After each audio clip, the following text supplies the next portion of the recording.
This is absolutely insane. I never thought I would say this, but the Atlanta Hawks organization hates Trae Young. Let me explain. Okay, now why am I claiming that the Hawks hate Trae Young? Well, let me put it like this. Take a look at every elite starting point guard's roster and look at the Atlanta Hawks roster. What real adjustments have they made in order to give him the assets he needs to win an NBA championship? Something he said on multiple occasions that he wants badly. Let's go down the line of a few elite point guards in their rosters, starting with Damian Lillard, who's paired up with one of the best rim protectors in the NBA in Brook Lopez, and oh yeah, just some other guy named Giannis. Arguably the best two-way player in the league and one of the best players, period, in the league.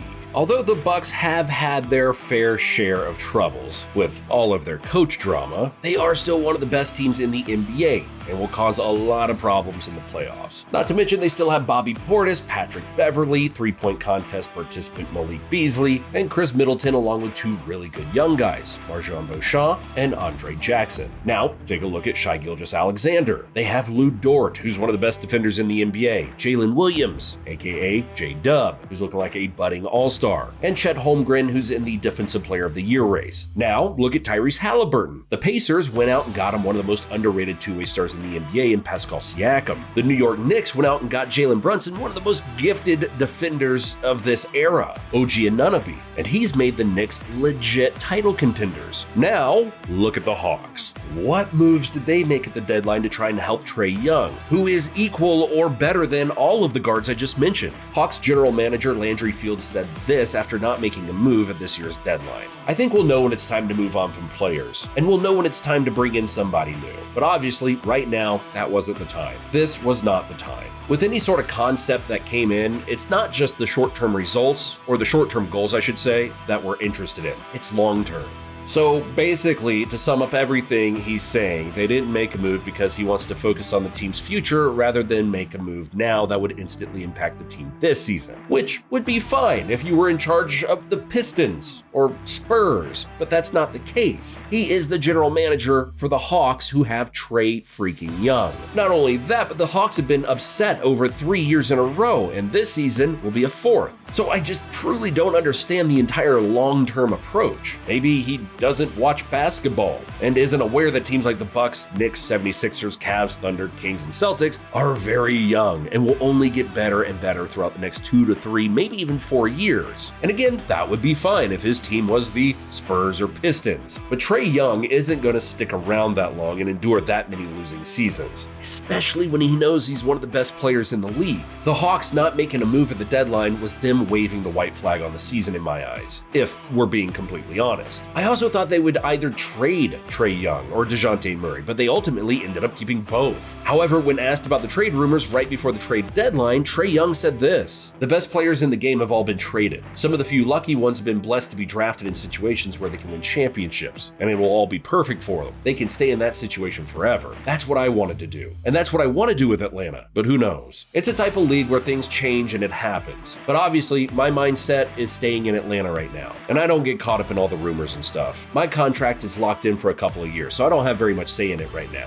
He pretty much said exactly what he was supposed to say when asked this question. But if you listened, he didn't sound 100% about staying in Atlanta. Now, does he love Atlanta and truly want to stay there? I really believe he does. But a player with his skill, confidence, and cocky attitude on the court, he wants to win games. Not just regular season games, but actually compete in the playoffs and NBA Finals. The first bad move was acquiring DeJounte Murray, and I'm not saying he's a bad player at all. It being a bad move has nothing to do with Murray's talent, but instead the Hawks' intent. They traded for DeJounte Murray and thought he was the final piece the team needed to be title contenders, which is just ridiculous. He can be an important piece on a championship roster, but not the final piece on this team.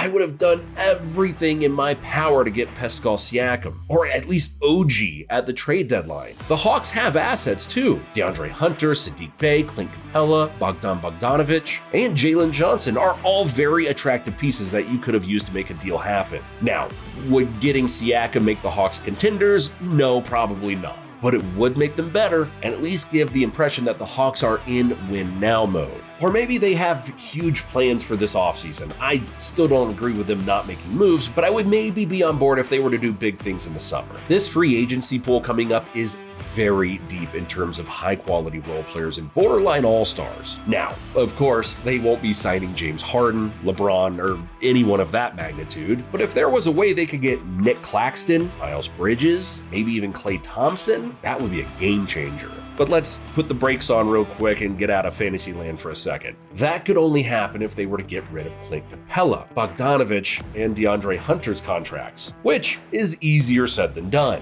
And with how shaky the Hawks front office is right now, I doubt they could even pull off an offseason remotely close to this one. And that's the thing. When the Hawks fail to make the playoffs or lose in the first round of the playoffs this season, and let's say they don't make any moves this offseason and head into 2025 with the same roster, please tell me, how on earth will Trae Young want to stay in Atlanta? He'll be gone by next year's trade deadline if you ask me. Hell, I thought he was going to be gone by this year's trade deadline. I just really hate to see Trae Young in this position. Other guys in his draft class like SGA, Luka Doncic, Michael Porter Jr., Deontay DiVincenzo, and Jalen Brunson are all thriving in their roles, some at an MVP level on a championship team. Then you have Trae Young. It isn't fair at all. And he's been doing all that he can to keep his squad afloat. He's averaging 26 points, 2 rebounds, and 11 assists per game, while shooting 42% from the field and 37% from 3. He's even averaging a career-high 1.4 steals per game, for crying out loud. The Hawks are actually third in points scored per game, but they are far from efficient. They're in the 20s in both field goal percentage and 3-point percentage, which is mainly due to them not having that other star forward and an efficient big man.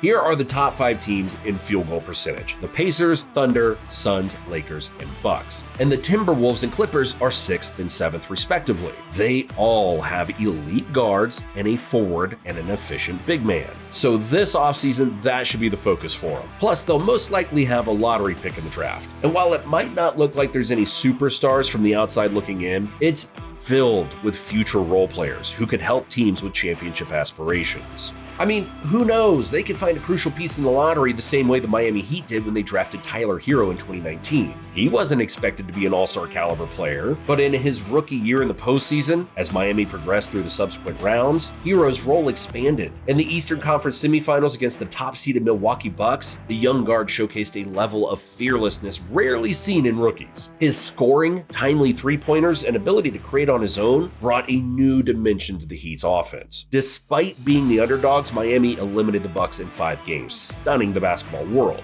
The Eastern Conference Finals saw the Heat facing the Boston Celtics in a tightly contested series. Hero's emergence as a reliable clutch performer was on full display. His poise in crunch time, coupled with a knack for hitting big shots, became a defining factor in the series. In the finals, the Heat found themselves facing the mighty Los Angeles Lakers, led by LeBron James and Anthony Davis. While the Lakers boasted a star-studded lineup, the Heat were undeterred. Tyler Hero, who was now a key piece of the rotation, continued to shine on the biggest stage. Game after game, Hero's scoring ability, court vision, and basketball IQ came to the forefront. His memorable performances included a 37-point explosion in Game 4, making him the second highest scorer in a playoff game for a player aged 20 or younger, behind only the legendary Magic Johnson. The Heat, led by Butler and Hero offensively, managed to extend the series to 6 games. And while they were defeated, he was a huge reason why they got there, and why they got into the playoffs and played in the finals last season. It is rare that a draft pick turns out to have the impact that Hero had in terms of being in the perfect situation. But for Trae Young's sake, I hope they draft